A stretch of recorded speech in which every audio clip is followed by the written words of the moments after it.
Um, Today, we're honored to have Joel Cartner, Shannon Wood, and Jori Houck, all from MDA Advocacy. This team, or part of the MDA Advocacy, I have worked with for several years and have learned so much from them, working with them. And it's just incredible the work and the success that they have had over the years as we've been working. And we look forward to a continued relationship with them. So, with that, let me give you a little bit of information.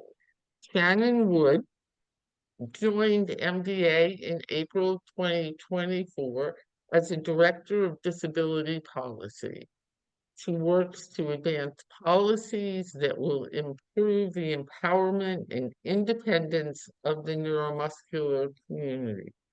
Before joining MDA, Shannon served as Director of Advocacy and Policy at the National Multiple Sclerosis Center, where she advocated on health and disability policy issues impacting people affected by MS.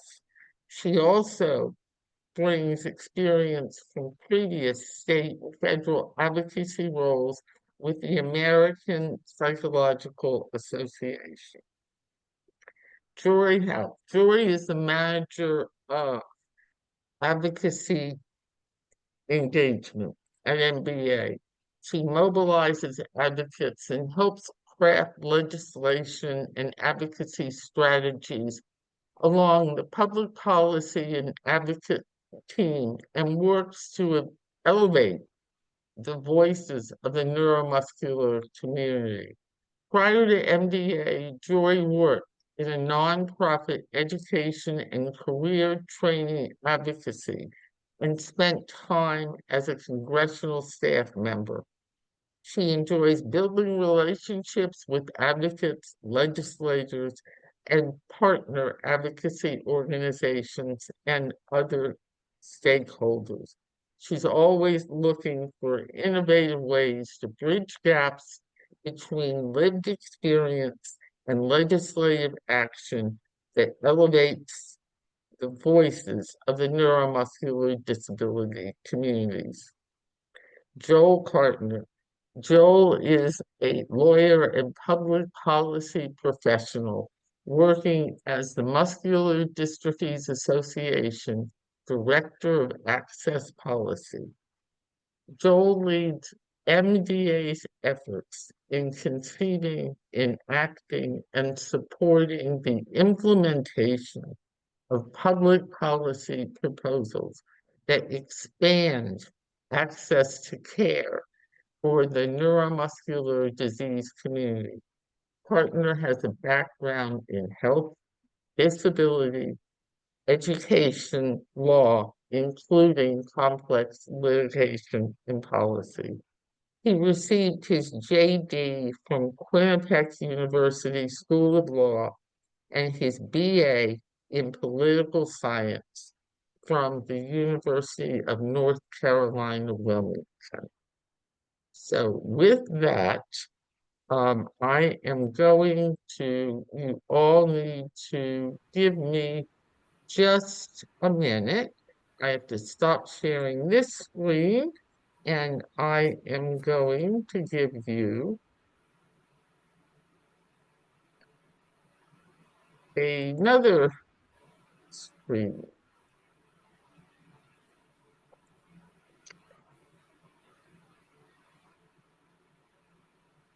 Okay. Okay, so with that, I'm going to turn this over to Shannon Wood. Shannon, are you there? Are you Yes, okay? I Oh, am here. Thank you, Nancy. Thank you, TMA. Thank you, the Women with IBM Affinity Group, for having us on to share some important updates from Washington. As Nancy shared, I'm Shannon Wood. I'm Director of Disability Policy with MDA. And let's go ahead and get started. If you want to move to the next slide. So here's the agenda of what MDA plans to cover with our time today. So I'm going to spend a little bit of time talking about what the public policy and advocacy team does. We're then going to dive into policy. I'll cover Medicaid, both the basics and some of the threats that we're seeing from Congress. And then my colleague Jori is going to cover how everyone on this call can get involved, and I hope you do. And then my colleague Joel is going to talk about marketplace policy updates, so the ACA exchanges, and then he'll also cover some Medicare policy updates as well. We have a few questions that we've taken from the registration questions that were collected. We'll cover those. We'll answer a lot of them during the content that we share today, and then we can also open it up to Q&A at the end. Next slide. So you may be wondering what it is that the advocacy team at MDA does. And our team basically works to advance policies that will improve the lives of people affected by neuromuscular conditions. And we do that by amplifying voices from the neuromuscular community before policymakers and public officials. This is what's known as activating our grassroots network. And Jori is going to talk a little bit more about this later on. And at MDA, we work predominantly across three major buckets of issues. One is the empowerment and independence of people affected by neuromuscular conditions. This is also known as our disability rights portfolio. This is the work that I do for MDA. We also work on policies related to access to coverage and care, obviously a big topic related to the content that we're covering today. That is the bucket belonging to my colleague Joel. And then we also do life sciences, advocacy, and policy work, so stuff related to research, therapy development. This director role is currently vacant at MDA, but my boss, Paul Melmeyer, he covers a lot of the policy work related to this and is not on, so we'll be focusing on the first two bullets today. If you want to go to the next slide. So as I shared today, I'm going to be covering Medicaid policy. This is an area that we have a ton of updates to share. And I want to start with the basics. And you may be wondering, what is Medicaid? Some of you may know that Medicaid is a federal state insurance program and a key safety net for people affected by neuromuscular diseases and people with disabilities. The federal government provides the majority of funding for Medicaid. And Medicaid is the largest long-term services and supports funder in the United States. So 5 out of 8 nursing home residents, it covers half of all children. Nearly a quarter of all Americans are the people we're talking about when we talk about Medicaid. Medicaid plays a key role in the pandemic response in the United States. This includes COVID. We know that enrollment in Medicaid goes up with job losses, and the Medicaid system in this country really allows for adapting to crises like a pandemic or a recession. And Congress doesn't have to act. Financing automatically adjusts, which is a good thing. And bigger picture, Medicaid, we know based from CBO estimates last year, is going to cover 79 million Americans in 2025. So this is over 1/5 of the total population of the United States. And even though it's a sleeper issue on the Hill and on the campaign trail, it is the largest source of insurance supported by federal funding. It is bigger than the ACA marketplaces, which Joel is going to talk about. It's significantly bigger than Medicare, which Joel is also going to talk about. It is the largest source of federal funds to states. So this is really critical to keep in mind, given that major cuts are going to have a ripple effect on state budgets. So if the federal government cuts back, states are going to have to make really hard choices. They can either raise taxes, they can cut education, or they can cut Medicaid. So for the neuromuscular community, as you can see on this slide, we're talking about a really important access to services, prescriptions, primary specialist care, rehab, home and community-based services, long-term services and supports, and more, including transportation in a lot of rural areas. So based off of data that MDA has, close to 40% of people in the neuromuscular community rely on Medicaid for this important role. And for people with disabilities, it provides coverage to up to 17 million people with disabilities and older adults. It's the primary source of coverage, again, for long-term services and supports. It's the primary funder for mental health services. And as many of you on the call know, this this means help with daily activities, right? If you have a significant disability, this is things like eating, dressing, bathing, going to the bathroom, hygiene, housekeeping. These are all services that can be provided in your home. So that's what's known as home and community-based services. You might hear me refer to that, or a facility like nursing home or other long-term service and supports. And one thing I just want to note here is that many services for people with disabilities are optional. Some services are mandatory, things like doctor visits, but those optional services like personal care assistance, home and community-based services, these are in massive danger if funding is cut because they are not mandatory benefits. But I will talk more about that in the next slide, I believe. All right, so Medicaid cuts we know are on the table as Congress uses basically a legislative tool known as budget reconciliation. This is a very complicated multi-step process that they are trying to move very quickly. And essentially reconciliation allows for a party that has control of the president, the House, and the Senate to move certain matters with only a 51 seat, a simple majority in the Senate. So this is major grease on the wheels. And the first step is that the House and Senate must agree on a budget resolution, which instructs committees on Capitol Hill. It instructs committee spending. So in this case, it will be cuts. So the Senate Finance Committee, their committee has a ceiling of $1.5 trillion in cuts. The House Energy and Commerce Committee has a floor of $880 billion in cuts. You'll hear us refer to these committees because these committees have jurisdiction over Medicaid. And I'll talk a little bit more about that in a second. The massive, very recent news is that the House passed that joint resolution that we're talking about on last week. That vote was 214 to 216. And now the real work begins. This does not mean Medicaid has now been cut. These were just the instructions to committees. So now the real work begins. Committees are going to have to start putting pen to paper on where and how to cut Medicaid. So if you want to go to the next slide. So during the presidential campaign, there was no big discussion of Medicaid in the debates or in convention speeches from both parties. President Trump, you may have heard, did say that he would protect Medicare and Social Security. And that's how we know that Medicaid is the target for big cuts. Because if you look at the programs within those committees I just mentioned, jurisdiction, if you're not talking Medicare, you're not talking Social Security, you have to be taking out of Medicaid. So again, Medicaid is the next biggest target after Medicare and Social Security, and that's where we find ourselves today. A few other things I want to mention here is that, again, committees are just now beginning their work. In the last vote that they took, Medicaid was a big issue for moderates. You've probably seen it all over the press, a lot of press coverage on this. Many who ultimately voted for that budget resolution did so thinking that this was just a procedural next step. They have voiced that if the final budget resolution that comes through the reconciliation process, this is all going to be coming back. If it includes massive cuts to Medicaid, they won't vote for it. This is all pretty important and just kind of marking where we are in the road. But there are lots of members who don't want to move the process forward further if it has those big cuts to Medicaid that we're talking about. It's important to also note that voters don't want to cut Medicaid.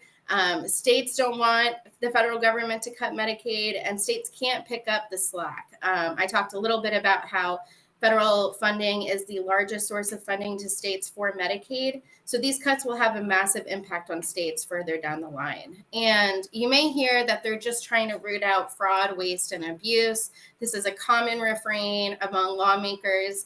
And the reality is that people who are undocumented are not eligible for Medicaid. The only way federal funding is actually paying for care is for emergency care. So things like giving birth on a sidewalk is an example that a Medicaid expert recently shared on an Advocacy Institute.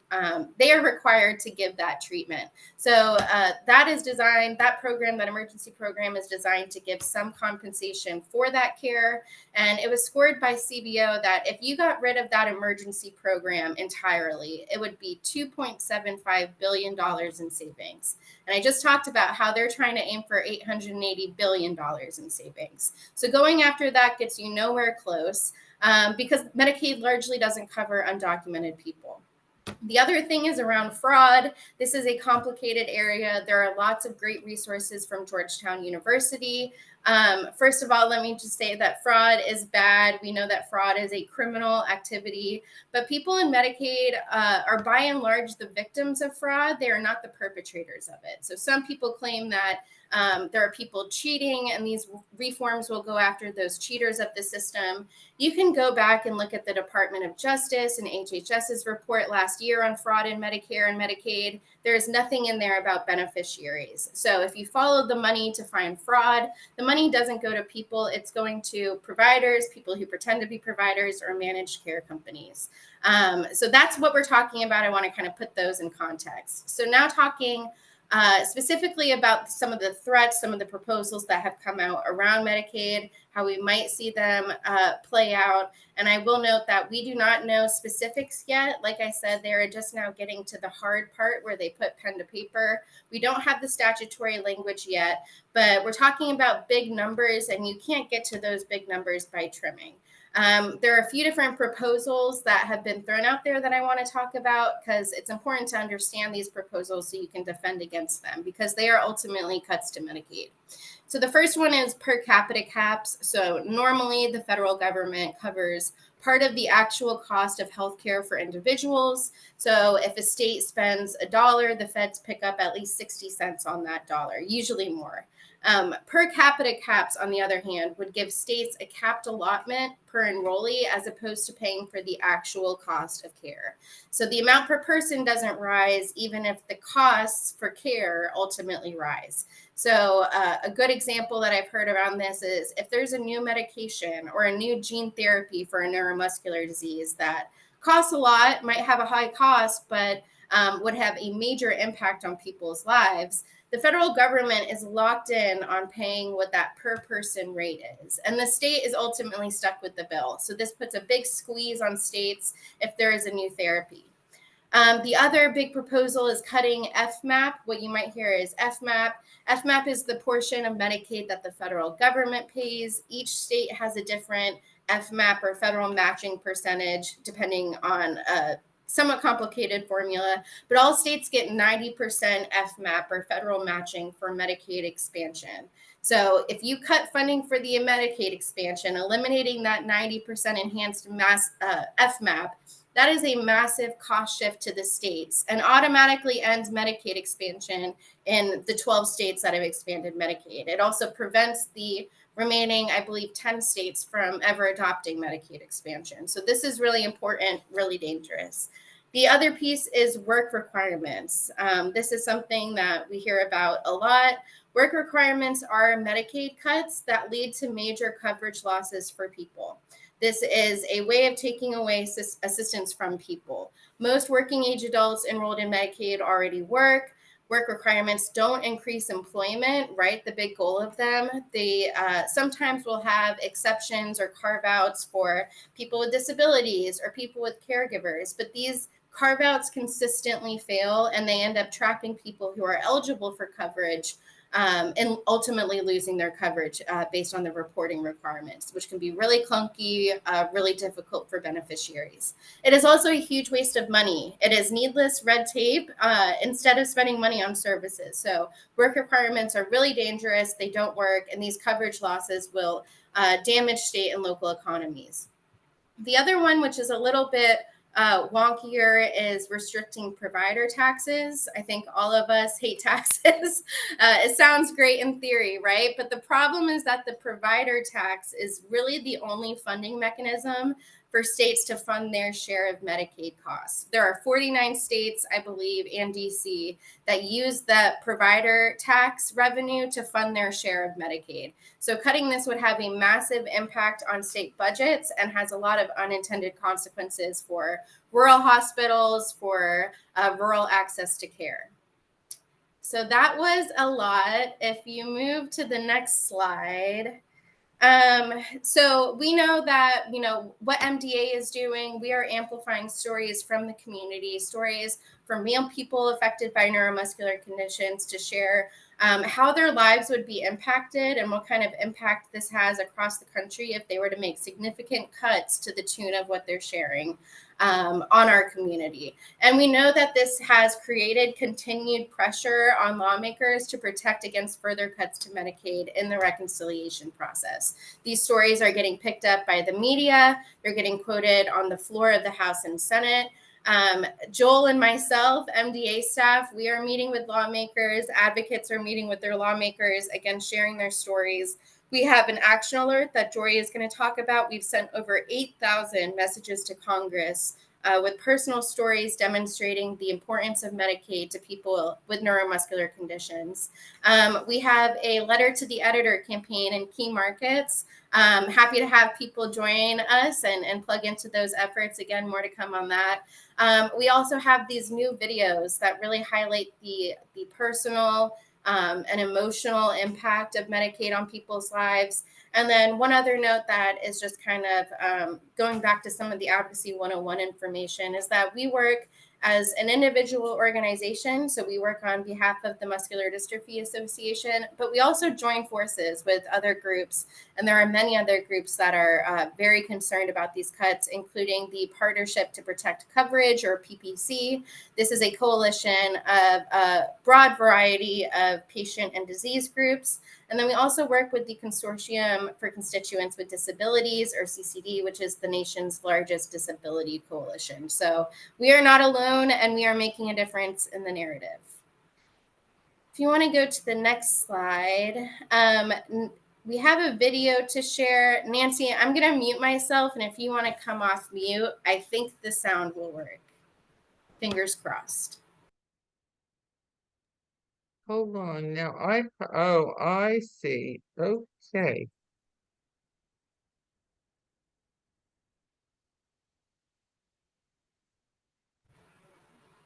I am not hearing the audio, which means we might not be able to share the video. But that Yeah, is it may be me. Sharon, are you there? I know we had this problem once before. The lower left corner, you can see it says audio. There's a picture of a No, I mic. saw it. yeah, if you hover over right the there. video. Yep. Oh, I see what you're saying right here. Yeah.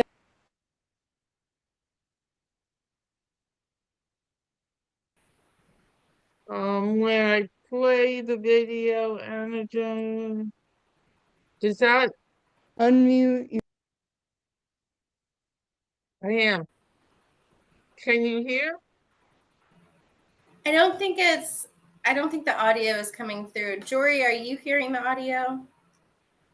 I am not. Sometimes Okay. when you share your screen, there's a little check marks that says like share your audio. That could also be it. Yeah. Okay. Joy, you're better than I, if you don't mind. It's also closed caption. If we couldn't hear it, at least it's closed captioned on there. Yeah, you Yeah. know what? Since I feel like it's always a gamble trying to share videos in PowerPoint. So what we can do is, I know we talked about creating a flyer for people with some of the high-level takeaways for today. We'll include a link to this video so everyone can watch it on their own time. It's mobile friendly. We'll get everyone a link to Shelly's video, which is pretty incredible, if I do say so myself. But Nancy, if you want to keep it moving for the sake of time, I think we can. Okay, we're good. And hold on, let me close one thing so we can go to the next slide. Okay. Awesome. And So for this slide, I'm actually going to hand it over to Jori, who's on our grassroots team, who can talk about how you guys can plug in to make a difference with our campaign to protect Medicaid. thanks, Alrighty. Shannon, and thanks, Jori. Okay. Thank you very much. And thank you, Nancy, and Women with IBM and TMA as well for having us today. Very grateful to have the opportunity to talk about some of these things with you all. So I wanted to give you a little overview of what our top 3 action items are for folks who are on the call who really want to get involved with our work to protect and support and defend Medicaid. So the first things first is we'll have you sign up to join our MDA Advocacy Grassroots Action Network, and I can drop a link in the chat to that registration page as well. That will ensure that you get immediate access to all of our breaking news emails, our invitations to our webinars, everything that would help you stay up to date with what we're doing. That can all be found through our Grassroots Advocacy Network. So that will be step 1, is to sign up for that network. Step number 2 is to share your story with members of Congress. So as Shannon was just saying, personal stories are moving the needle majorly on the Hill. We are hearing every single day from congressional offices that they are being absolutely inundated with letters about Medicaid, urging them with very deeply personal stories to protect Medicaid. And as much as Shannon has been talking about what Congress is doing, I think it's also the second part of this is kind of honing in on that, putting a face to the name of things. And Shannon does such a great job of sharing the stories that, and Joel for that matter as well, that come through our action center so that we're able to actually facilitate a lot of those stories going directly to the Hill. So rest assured, we're able to see, that you've written in and that you shared your story, and we're able to get those to the right folks and make sure that those stories really kind of hit the target of where they're supposed to be. So this is something that we spend a lot of time on and facilitate. So we're very diligent about making sure that our stories get to the right place. We have this campaign, it's called mda.org/Medicaid, and that is our kind of one-stop shop for, you can send a letter to your member of Congress. You can also participate in our Medicaid Share Your Story tool, which is basically a little bit more in-depth questions that kind of give us a little bit of an idea of what your experiences have been with Medicaid, and then how we can talk about those experiences when we meet with members of Congress and try to make sure that we're on the right track with our advocacy as well. So I see Shannon has just dropped that in the chat, so that's fantastic. So I just want to talk a little bit about why these letters are incredibly important. And Shannon started to talk about that. And the segue here is that contacting your members of Congress is such a vital way that we're able to do this work. We can't do this work without you all as advocates sharing your lived experiences and contributing to these conversations on the Hill. We often share in our advocacy trainings when we speak with advocates is that, we're kind of the swamp of Washington. We're everyone knows that we know our stuff and that we could talk about it for days. But they know that, what they don't know is what their constituents are experiencing. And that's where you come in. And so I just want to really emphasize how important it is that you're able to share those stories with Congress. Yeah. So the other thing is, even if your members support Medicaid, if you're hearing there are, your senators, well, I support Medicaid and I'm working to protect it. And that's a great thing for us. And if you are able to give them that sort of quote unquote cover of being able to share stories with their colleagues who might be a little bit more on the fence, who might be able to, as Shannon said, share floor speeches. So, your senators are out there talking about the personal experiences of their constituents, and, you tune into C-SPAN on the House or Senate floor and you see that. So that's real, and those are real people's stories.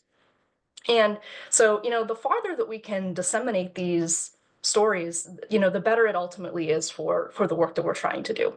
And so if you've already written a letter, first of all, thank you for doing that. That's incredibly helpful. But also consider calling the offices as well, just to reiterate your support, and also to kind of just give them a little poke and nudge that there is someone on the other end of that letter who's, who wrote in and who wants to make sure that their benefits are going to be protected. And I just want to call out a number here real quick. So we've actually sent over 8,750 letters and counting to Congress through mda.org/Medicaid. So that's an incredible number. And another number I want to throw out at you is 40%. That is the average number of how many of our letters have been, of that 8,750, that have been customized. So when that means that means people are adding their personal experiences. They're sharing beyond why policy is important, but why is it important to their families? Why is it important to their loved ones, friends, neighbors? There's all sorts of a variety of experiences that we've received from our community. So I just want to encourage anyone who wants to get involved more to add to that. Let's help us add to that total and head over to mda.org/Medicaid. It's also got some great educational resources as well. And as Shannon said, we're always available at advocacy@mdausa.org if you'd like to chat more in a one-on-one setting with one of our staff members. So if we go to the next slide, I can highlight a few more things that you can do. So obviously those are our top 3 items, but there's also a few other things that members of Congress are doing. And actually now is a really great time to highlight this first number here, which is attend town halls or teletown halls. And these are often announced through your members of Congress email lists. And right now, Congress is in recess. They're not coming back to Washington, D.C. until I believe it is April 28th. So they have 2 weeks now where they should be out in their communities doing site visits, all the sorts of things that you would expect a member of Congress to do when they're not in Washington, keeping an eye on things going on back in their state and back in their district. They should be having town hall meetings or even teletown halls. So you may have seen some clips from more contentious town halls on the news lately. That is, something that is to be expected when members of Congress go out in the community and meet folks where they are. So if you haven't already done so, I would encourage you to find your members of Congress, go to their websites, and typically there's a little bullet there that says, connect with me or receive my emails or something very similar. And that's often where you hear first, even before the press or the media hears anything about it. That's often where you first get announcements to participate in those town halls. They also tend to limit them to constituents, so you're not going to get, people from outside of the state or district who are really going to be heard at those town halls. So something to keep in mind in the next couple of weeks if you're interested and able to do so. The second thing is to, if you're comfortable, share information about Medicaid on your social media pages. Regardless of your comfort level with social media, I think sometimes having a conversation with a friend or neighbor, sometimes that's the most effective advocacy that we can do. So if that's something you are comfortable in doing, we have several resources on our mda.org/Medicaid website.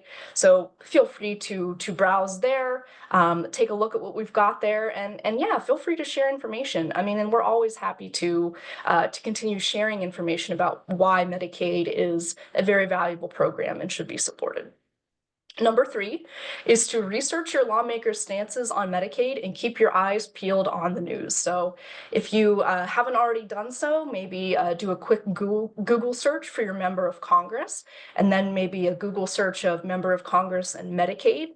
Quite honestly, that's how, myself at least, that's how I've been keeping track of who makes public statements where and when, is if we have a member of Congress who, they're a little bit on the fence and we're trying to see where they're at, because maybe they're not talking to, the public about where they're at, but they might have said something at a town hall, or they might have, a member of the media might have reported something. And then that gives us an eye into, or a window into what they're actually thinking. So I would encourage everyone to do that as well if you have time and are able to do so. And then the final thing you can do in the most immediate time is to continue attending our upcoming MDA advocacy, our online sessions that we offer. So right now we have 2 different options that you could take advantage of in April. The first is our MDA Advocacy Institute, Protecting Medicaid, giving the latest updates. And I'll drop a link to this in the chat as well. This is going to be on Monday, April 28th at 7:00 p.m. Eastern. And again, I'll drop that in the chat. And that's just going to be a quick kind of catch-up session on where we're at and what you can continue to do to be supportive, much like we've been sharing for the last several minutes.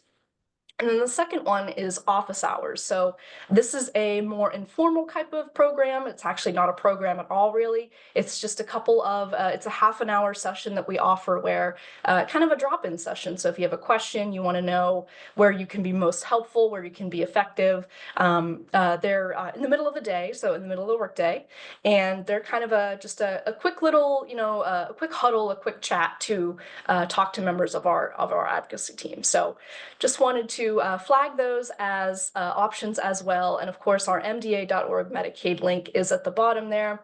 And on the right side of your screen, you will actually see a graphic that we've been developing as part of our ad campaigns that Shannon touched on a little bit, where we're urging folks in key districts to say no to Medicaid cuts in key states, to say this is why we need to protect the neuromuscular community, and your work is and your help in that work is, of course, greatly appreciated. So I think we can go to the next slide. Yep, and I will turn it over to Joel, and I will drop some links in the chat for everyone. Thank you, Jori, and Joel, thank you again as we're for taking time out of your busy schedule. Happy to be here, and thank you to the Women in IBM Society for allowing me to gate crash as the male in the room. But let's talk about some ACA marketplace things. So after all this talk about Medicaid, why are we even talking about ACA marketplace plans? And that is kind of to lay the groundwork for we're hoping for the best, but preparing for the worst. In a world where funding for Medicaid is shifted in a negative direction, what we will see is a lot of people migrating off of Medicaid plans and onto ACA marketplace plans. And crucially, as Shannon very well laid out, people who migrate off of Medicaid in this instance are not going to be doing so with significantly different financial means than they currently have. And ACA marketplace plans can be quite costly, obviously. So that presents kind of a major problem for those people who are potentially needing to move off of Medicaid and onto ACA plans. The good news is currently there are what are called enhanced premium tax credits under the ACA, which essentially take a look at a person's income and adjust the premium they pay for ACA insurance plans according to that income. So you can see significant differences in what you would be paying for an ACA plan based on your income because of these tax credits. So these are incredibly useful things. The unfortunate part is that those tax credits expire at the end of this year. There is currently a bill out from Senator Shaheen, which would make the tax credits permanent. We can also, through regular means of Congress, extend the tax credits by normal means for another period of time if Congress is not interested in making those tax credits permanent. And so, why do these matter?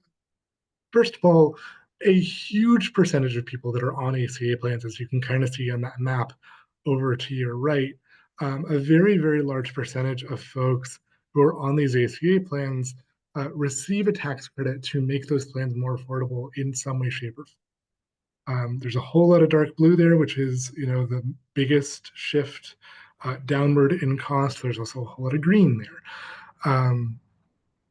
And in doing kind of meetings on this particular issue, what I will do is I will pull together for a member either in their district, or if I'm meeting with a senator in their state, I will show them kind of what the difference is for various families of various sizes around what happens to their premiums, because I have this calculator tool that allows me to do it. And I kid you not, I have not seen a percentage increase that is any less than 50% of the cost that people are paying. So that is a really significant cost movement if we can't get these tax credits reauthorized in some way, shape, or form, which again, if we're not able to keep Medicaid from shifting either in part or in its maximal forms, we're going to have a very outsized impact to folks as we move forward. So we wanted to go ahead and raise it. And we can move to the next. So to kind of round us out with some good news, because I know we've covered a lot of grim subject matter over the last however long it's been, And that is on Medicare. On Medicare, the good news there is Medicare is fairly safe. There are not a lot of policy priorities that are being targeted either by the legislature or by the administration that would impact Medicare significantly. The only ways that Medicare could be impacted are a couple of knock-on effects. So where Medicaid and Medicare work together, Medicaid does subsidize an amount of Medicare Part B payment plans. And for those of you that are unfamiliar, Medicare Part B, for those that are on the program, covers things like outpatient care. So things like visits to your primary care provider, things like that, and then preventative care. So things like vaccines, things kind of in that general scope of practice. The extent to which Medicare Part B would be affected by cuts to Medicaid is incredibly speculative. We don't know yet, but it is worth kind of flagging that if we do see cuts to Medicaid, it is entirely possible that those outpatient coverage parameters could be in some way impacted if things move forward. Things are a little more wobbly around Medicare Part D, which is primarily in the vein of prescription drug pricing, as you know, as you may know, under the Inflation Reduction Act a few years ago, there was a provision that would allow for the top 10 spend drugs under Medicare Part D to be negotiated in their pricing. And then there are a couple of other provisions in Medicare Part D that are also kind of being impacted. That has a lot less to do with Medicaid and a lot more to do with the administration's antagonism towards Medicare Part D in general. As you may have seen, the administration declined to implement several provisions of a Biden administration or a Biden-era administration rule to Medicare Part D, which would have made a couple of adjustments to the program. Notably, it would have allowed for the coverage of GLP-1s, which are weight loss drugs, to be covered for reasons other than obesity, so things like congestive heart failure, diabetes, etc. So those can't be covered for that purpose. And then a couple of just like network adequacy things in and around Medicare Part D. But on the whole, what I want you to take away from this is Medicare Part D is still largely safe, and Medicare as a program is generally speaking not being impacted by the policy considerations that are happening here. And we can move to the next slide. So with that, we're happy to open it up for questions. I know we had put some questions from the previously submitted, and then, yeah, there we go. Yeah, so Shannon, happy to toss it over to you to let you drive, or just how do you want to handle? Sure. Yeah, I can get us started for these questions. I might shuffle some over to you, Joel, although you just covered a lot of the Medicare pieces, and then we can open it up to any questions in the chat, or if people are able to maybe use the raise hand function.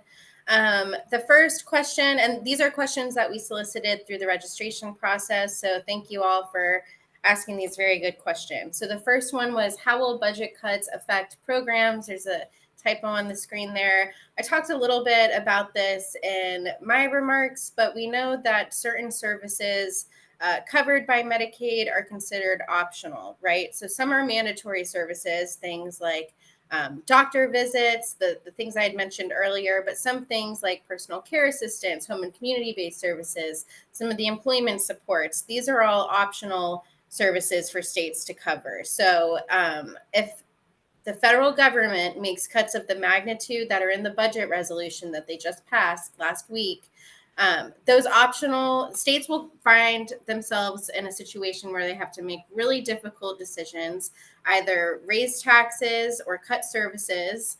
And those optional services will be the first ones cut. So we know that there are risks to the programs that people rely on, and that's why we are so ramped up and ready to protect Medicaid. And Shannon, Yes. I'm sorry, I'm jumping in. With some of those things, I know a lot of people on this call are concerned about with Medicare. They're concerned about infusion. They're concerned about equipment. Those are things that are very, very large issues for us in our daily lives. So can you be a little bit more specific? Or do Yes. you know? Yeah. I know there's such a gray area, but I just wanted to try to get a little bit more specifics if possible. Yeah, If and you I heard think through the I think grapevine. that I think this next question, which is how does Medicaid enhance Medicare for those with chronic conditions? I think this is where I think I can get to some of those specifics. So Medicare and Medicaid have a very unique intertwined relationship for people with chronic conditions, including those from the neuromuscular community and people with disabilities. So 1 in 5 Medicare enrollees rely on Medicaid to get long-term care. 30% of all Medicaid dollars that we've been talking about directly support Medicare enrollees. Medicaid provides Medicare premium assistance. Joel talked a little bit about this and might have more to add. It covers premium assistance. It covers any of Medicare's co-insurance, co-pays, deductibles, those out-of-pocket expenses for people that really help make them, allow them to meet their basic needs. It enables Medicare enrollees to age in place through those home and community-based services. They are the primary payer of home-based care. Cuts to Medicaid are, in effect, cuts to Medicare as well. And our partners at Justice in Aging have really great resources on this relationship and the impact of Medicaid cuts to Medicare beneficiaries. And Joel, do you have anything to add to that piece? And I can drop that in the chat. Yeah, ironically, as luck would have it, I was actually on the Hill with some Justice and Aging folks yesterday. So they were kind of taking it from the both ends of Medicaid and Medicare working together. And really, you said it, Medicaid and Medicare are deeply, deeply intertwined programs, and cutting one cuts the other. But additionally, a lot of people really do heavily rely on Medicare programs for durable medical equipment like wheelchairs, BiPAPs, CPAPs, the whole lot. Which is a major concern in the aging populations. As well, talking about infusion sites, which would be under Medicare Part C, that again is a huge issue under the program. Medicare Part C is Medicare Part B, which is outpatient care again, is much more heavily paid for by Medicaid. There are some specific instances to the provision of infusion services that are a little bit more insulated. So it's a little safer, but again, cut to one is really good. Thanks, Joel. And a couple other questions, and then I think we're getting some in the chat, so we can open it up after this. But a couple people had submitted questions along the lines of how much trouble are we in? What can we do to maintain funding? And I just want to make it crystal clear that the fight is not over. Medicaid cuts are not going into effect tomorrow. We have an ability to really inform the narrative.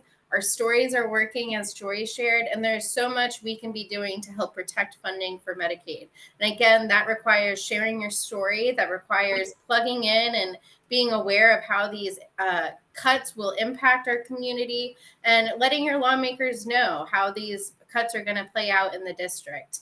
Another question we got was, if TMA had a legislative advocacy initiative, what would you like to see it pursue?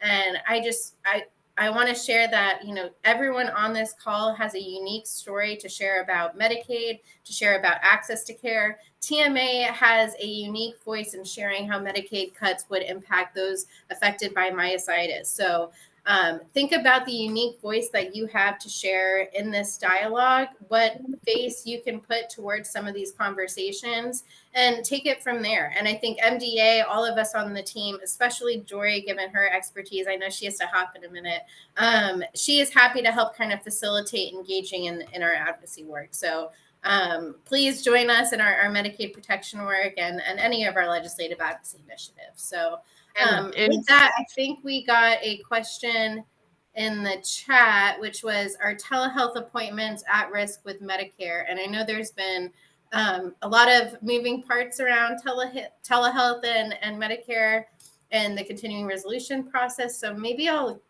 allow Joel to answer that one. Yeah, so telehealth is really less in danger due to what's happening with Medicaid, and a lot more not really even so much in danger with the continuing resolutions, but it is kind of a ball that continues to be up in the air that we kind of thought would have settled. So the good news is telehealth provisions under Medicare, and really broadly speaking, post pandemic, are incredibly popular both among people in, like, on the ground in districts, as well as members of Congress. It's a very kind of easy win for them to keep kicking the can down. During the last continuing resolution, we saw telehealth get extended for another 3 months. That'll come up again as that vote comes through. We're really not terribly worried about seeing that fall out of any given package. What we're really more concerned with is getting that to a more, either a permanent place or a more extended place than this kind of month to month to month game we've been playing over the last 6 months or so. But in general, we're not super concerned that that benefit in and of itself is going.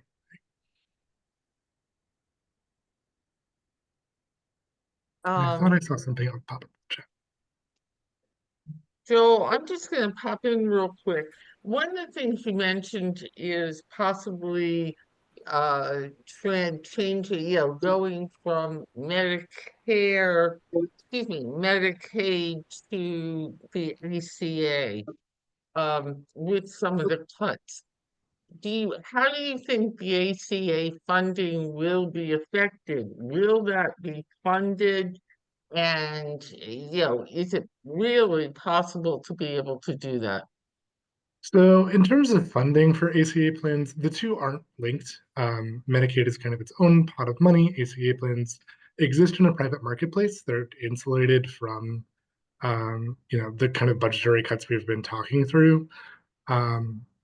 The bigger issue there is in attempting to find cuts, what we've been hearing from folks on the Hill is that they, in an attempt to cut less from Medicaid, they may go after various provisions of ACA plan services and offerings that are offered through the marketplace.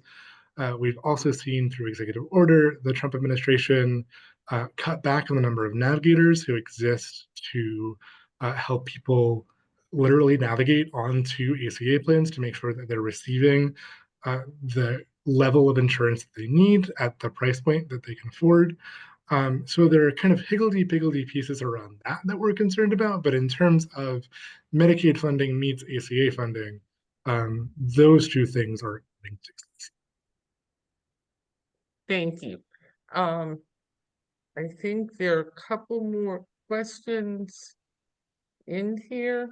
Yes, I can take those couple that just came through the chat. So one, Robin asked a question about ADA accessibility, and we got a question at the very jump of the webinar about the ADA in relation to some of the executive orders around diversity, equity, and inclusion. And I just want to share that the ADA is still the law of the land.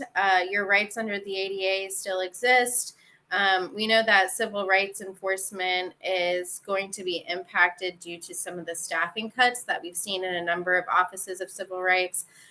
We are not covering ADA and some of those threats on today's call because, as you can tell, we've had a lot of content to cover talking about Medicaid, Medicare, and the exchanges. But once again, if you want to reach out to advocacy@mdausa.org, we'd be happy to connect with you on ADA. And if you have specific concerns about that, it's an area that we closely watch but aren't talking about here. And then I saw another question from Bobby Seabolt, which is the Arizona Hospital Association reports that hospitals in Arizona, especially rural areas, are very dependent on Medicaid cuts. And hospitals and uncompensated care,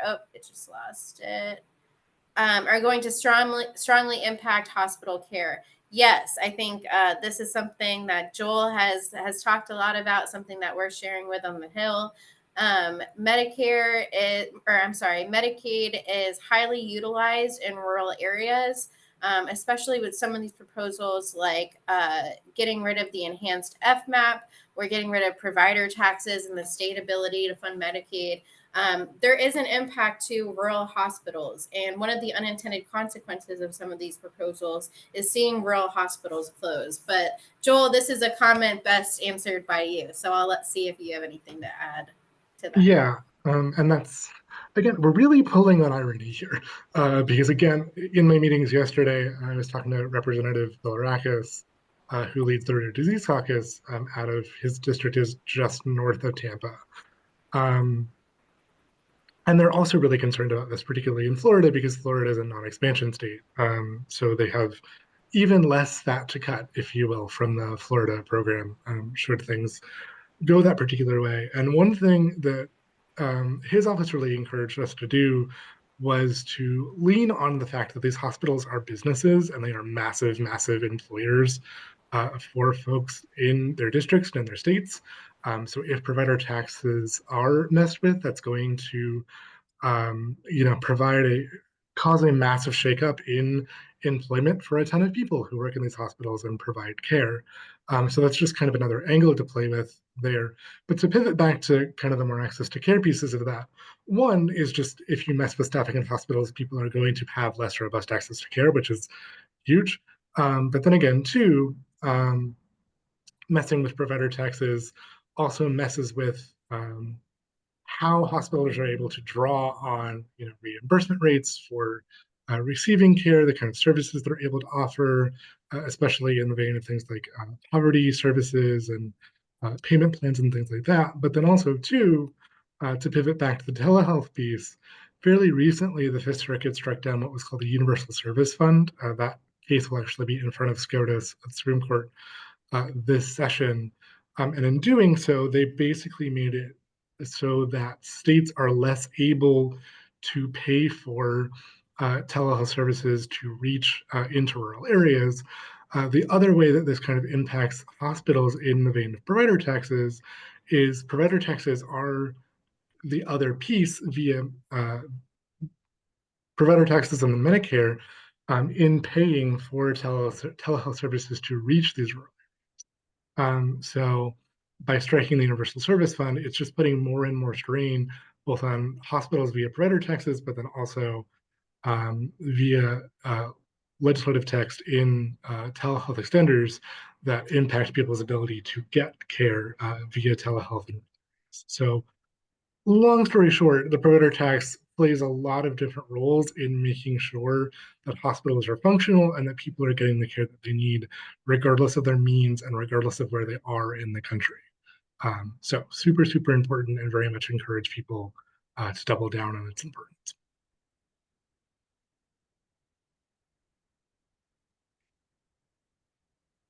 Okay. Shannon, oh. So I'm gonna just, we're talking about this. We're also talking a lot about what we can do. I know Jori had to go, but one of the big things is we know the battle's not over, as Joel, both you and Shannon and everyone has said. What do you think are the key issues that are going to be coming up in um in the battle for funding through the disability and neuromuscular communities? Well, I would say that all eyes are on Medicaid right now. Medicaid is by far and away the biggest issue overlapping both of those communities that you just mentioned. And because leadership on Capitol Hill, so Speaker Johnson has said that he wants to finish the reconciliation budget process by Memorial Day, which is, I think, 40 something days from now. That is a very ambitious timeline. It's going to require committees now that they have the budget resolution, which again is a set of instructions to committees. Now that they have that, committees are going to be working overtime trying to meet these cuts that have been instructed in the budget resolution process. So that's going to be the biggest priority for the next several months. There are questions among experts on the Hill if Johnson will be able to meet that deadline that he's given this process of Memorial Day. Some people think it might leak further out into the summer, going into August recess. So by far and away, Medicaid protection is our number one issue. I think we've also seen some threats to, I know we talked a little bit about staffing at other agencies. We've seen some threats to the Department of Education, including staffing cuts there. That's something we're closely monitoring. We have seen some bipartisan legislation introduced. So Some of you may recall the Supplemental Security Income, or SSI, Savings Penalty Elimination Act. This was a very straightforward bill. I think it was 2 pages.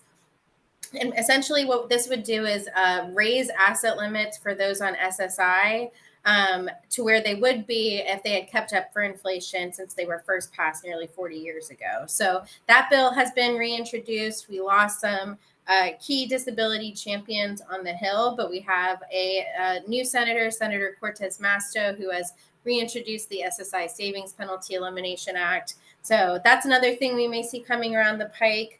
Also related to education, which I just mentioned, the Individuals with Disabilities Education Act, Full Funding Act has been reintroduced. So we have some bipartisan momentum on other different issues. I know we talked a lot about Medicaid, and rightly so, given the threats that exist to that program, but plenty of other advocacy initiatives to get involved. And I should add, if Jori did not add, I'm sure she did, when you go to our advocacy website, you can see our different campaigns. We have different story collections, different action alerts on different issues. So I know that the ADA has gotten a lot of love and attention in the chat. If you want to look at some of our other campaigns and other issues that we have active asks related to going on right now, feel free to take a look. And like I said, we're always happy to connect with people one-on-one if they have questions about specific bills or specific programs.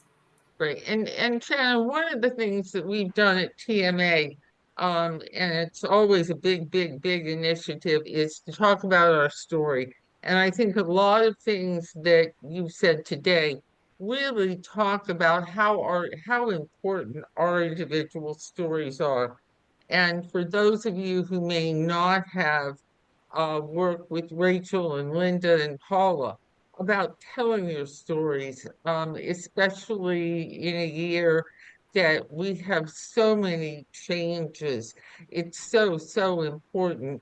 I know in working and dealing with MDA over the past several years and their advocacy team, you hear that members of Congress are calling them to ask about stories about people like us that are dealing with chronic neuromuscular diseases.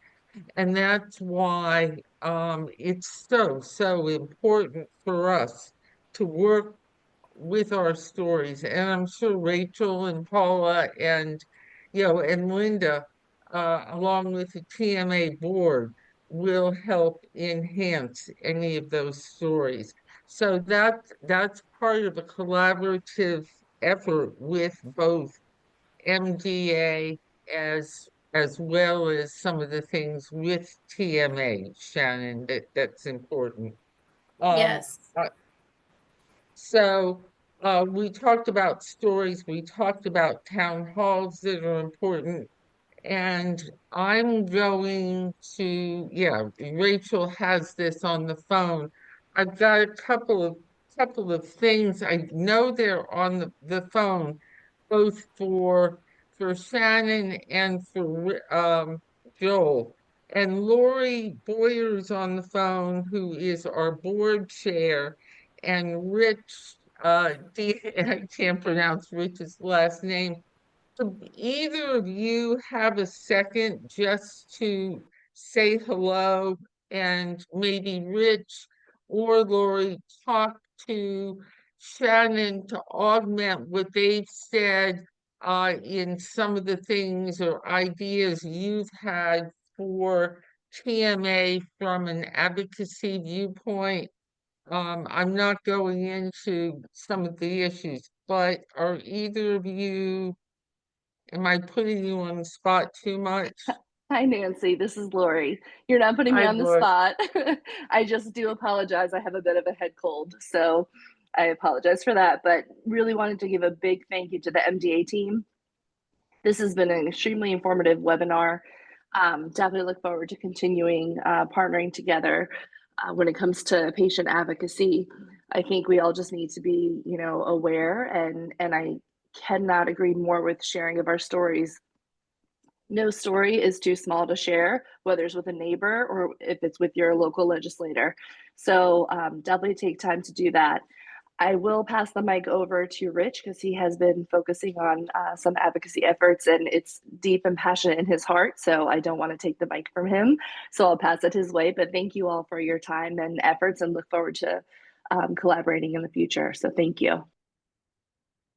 Awesome. Thanks, Lori. I'll add my thanks to the MDA team for sharing what you did today.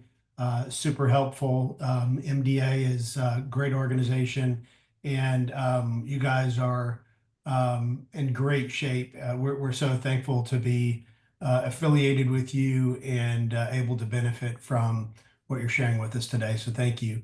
I'll say, I'll briefly comment on two things. One, for those in the myositis community, TMA community, where you can help us out today is with Proclamation 50. May 1st, just a few days away, it begins Myositis Awareness Month for 2025, and a month of great activity focused on expanding awareness of myositis, both within our community, but importantly outside of our community as well. We have been pursuing basically proclamations in effect from state legislatures across the land in all 50 states. We've been pursuing proclamations to recognize Myositis Awareness Month.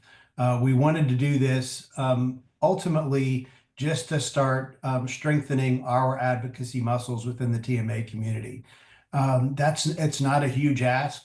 You are going to be hearing very, very soon, towards the end of this month, beginning of next month, a call to action in support of a congressional House resolution that Rich McCormick, Representative Rich McCormick, has filed, that we are going to try the heavy lift of asking our community nationwide to reach out to their representatives, to encourage the representatives in every state to come on board and co-sponsor and support that resolution with Representative Rich McCormick. So no action required in this moment, but at some point in the next few weeks, you're going to hear about that via email and social media, and we'd love for you to invest your time to send an email and to call your legislator more on that. And relative to the future, 2026 and beyond, there are some areas that we anticipate leaning much farther forward in from a legislative advocacy perspective. I'll give one example that this doesn't necessarily mean that we're going to focus on this. It's just one option. If any of you are familiar with the Congressionally Directed Medical Research Program, CDMRP for short, there's a list of diseases that are eligible, that researchers are, if they want to apply to the program for grants, the disease that they are researching needs to be on that list.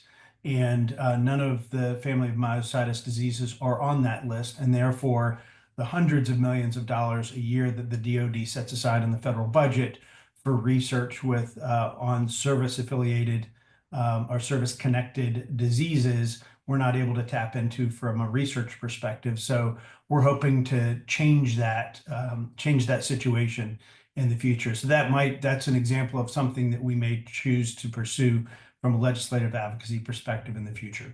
Hope that's helpful, Nancy. Sorry, I'm muted. So with that, we're sharing. Thank you, Rich. Thank you, Lori, for tapping in from that. Is Paula on? I didn't see Paula. So and thank you, Shannon, Joel. Do either of you have any other, Shannon or Joel, closing notes that you'd like to say before we kind of we're going to wrap up probably early, but comments about Medicare, Medicaid? No, I think we covered a lot of ground here today, but just once again, thank you for having us, and MDA is here if you have any questions or if we can help troubleshoot or problem solve at all. So that email address is in the chat, and don't be a stranger. Thank you, Nancy, for having us on again. Oh, Shannon, thank you. And Joel, thank you. And And I know that Jori said that hopefully we can put together a cheat sheet for you on this. And I'm happy to send it out after the meeting. So thank you both for all of your work. And I look forward to doing some more. I'll be there supporting this issue and many others going forward, and I hope the rest of you will too. So with that, I get to stop sharing this screen and share my other screen. Oops. Zoom. Come on, guys. Hold on. Here we go. End of slide deck. Okay. I need to, here we go, share my screen again.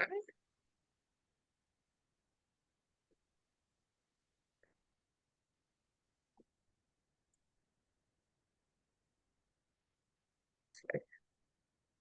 So with that, I'm going back to all of my other info. And I want to just remind everyone that we're on here. Next month, as Rich just talked about, we have Myositis Awareness Month.